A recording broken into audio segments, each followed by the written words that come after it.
What is going on, guys? Joey Franzel here at Flex Training Systems, and today we're going to be talking about what is in front of you. Hear me out. This is going to be super, super useful, I think, for a lot of lifters, like so many lifters. I can't describe to you how many people don't know this yet, especially like earlier coming in. The reason why they don't know it is because they don't have that foresight, right? They haven't been through that process. They're kind of new. They're just starting out. Or they've been doing it for a little while, but they haven't really done it properly, so they don't really understand what is, is what is weakness, what is fatigue, things like that. I didn't really know how to title this video exactly how I wanted, but hopefully by the end of it, you can take at least 1 point away. 1 point away, and if you do, I would hope to have earned a like, so that I know that I'm on the right track. Anyway, are you getting stronger or weaker when to make changes?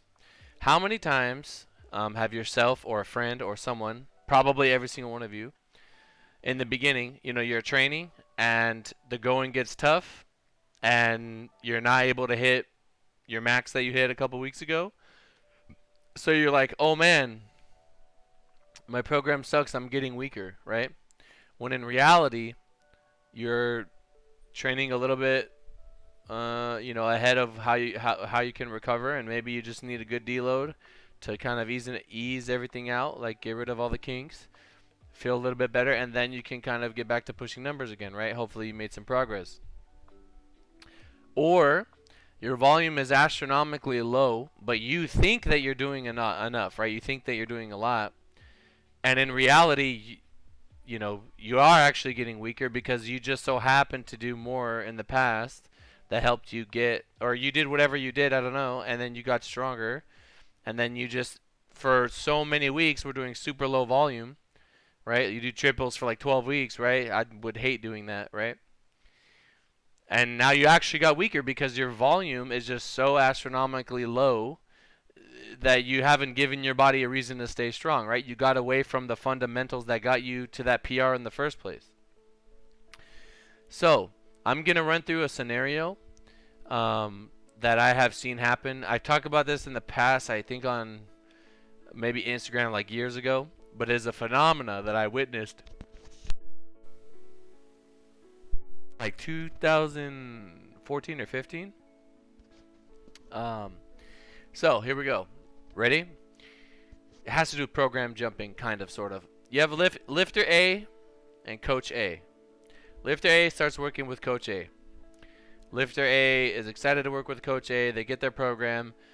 Coach A has them, slowly over time building, the amount of work that they're doing, right? Maybe they're adding accessories, maybe they're adding sets, whatever. By the end of the first month, Oh my God! thank you for the follow-up. By the end of the first month, that lifter is really feeling fatigued, right? They notice that their single is weaker than what it was the week before, and then at the end of that week, they're still not feeling good. So now they start to think, oh, my program sucks, this coach sucks, I'm gonna jump programs and leave. Communication goes dark. The lifter ends up with Coach B, right? We'll just call it Coach B. Lifter A goes to Coach B.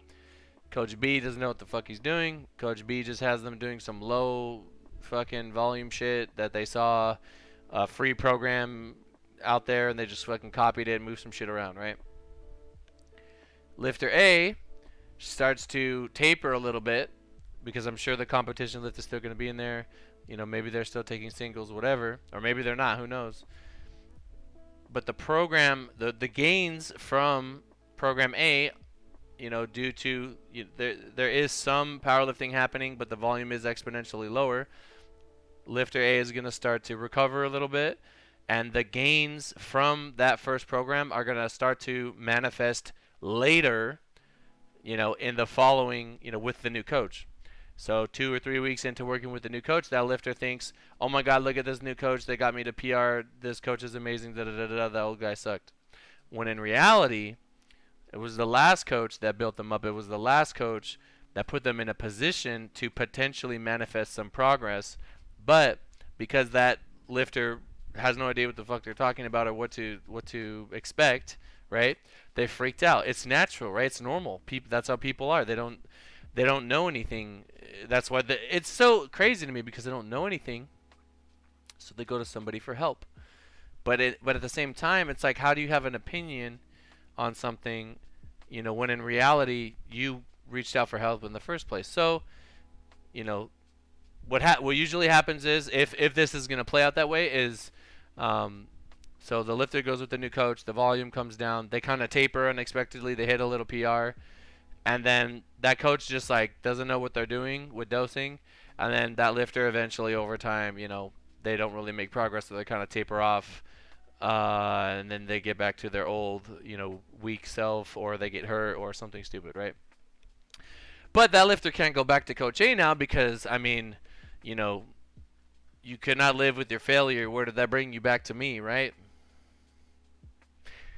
Um, you know what I'm saying? So that whole thing is like, that was an example with the coach, but it happens a lot when people don't have coaches. What happens is they try a program, Smolov, right? They try Smolov bench, and they do it, and it's killing them, right? And then they go, wow, this is like way too hard. Like, fatigue is up, strength comes down, right? Fatigue up, strength down. They're like, this is way too hard. I can't. This is not sustainable for me. Let me go do like a beginner program out there. What's going to happen is they already built up all that tolerance and all that volume from that first program. They're going to go to that easier program. Gains are going to happen a little bit. They're going to think that that second program is like the best program ever, right? But then over time they'll realize, that's not the case. And there's a lot of different things that can affect that. They could gain 20 pounds. Thank you for the follow, or thank you for the gifted sub, Red Hood. Shout out to Red Hood, the homie. There's a lot of different things that can happen. I could do a whole video on that, but essentially, give it time, right? The fatigue is temporary, and there's going to be times when you want to feel worked. You want to feel like, okay, this is challenging. I'm handling more workloads than I have in the past. I will tell you guys this. If like you look back at your week and you're like, wow, I have never done this much volume in my life, and your single is like the same or like a little bit less with similar RPE, that's great. You're building. There's good things happening there, right? No pain, no gain. You need to create some reason for your body to get stronger. So training has to be challenging in one way or another. There's a lot of different ways you can do this. I have recently been trying to focus more on quality over quantity, and I will only add in more from a frequency perspective if we've absolutely exhausted our quality with what we have. I want to look. If you guys look at someone like Jesus, he has by far the lowest volume of anyone that I work with, but he's also, lifting the most weight for a human being. So for him, quality over quantity is absolutely going to be imperative. It's going to be super important. Experiment. So this is a tricky one, because you want to give your program time. You need to flush it out. You need to kind of go through it. You want to give that program, 8, 12, 16 weeks. You should go through some volume. You should have some deloads. You should have some intensity in there. You should have a little bit of period where you can kind of see where you're at. If you're doing things right, you should be PRing throughout the process. But you don't want to just like jump ship at the first sign of like, oh man, this is difficult. Let me get out of here, right? Obviously, listen to your body. You don't want to get hurt. Anything that's leading towards injury, just like call it, right? So you need to change something. Maybe you need to eat more. There's a lot of, I don't want to get too far into it, but you need to give it time, right? Whenever you get into something, you can't just like expect things to work overnight. It takes a long time to get really, really, really strong. You want to stack the chips over time, right? Building mental toughness. Now, as you're going through this process, right, you're going to go through the fun part in the beginning of the program. You're going to have some adversity. If you handle that correctly, it's going to prepare you for another bout of this process, and you're going to kind of continually have your ups and downs in training. A lot of people, a ton of powerlifters, identify with their numbers, right? So if they can't lift heavy that day, they feel like they're inadequate. They feel like they're not themselves. And then that relation with the weights mixed in with social media just kind of amplifies it and makes it even worse. Typically, in my experience, I've noticed that people that have dealt with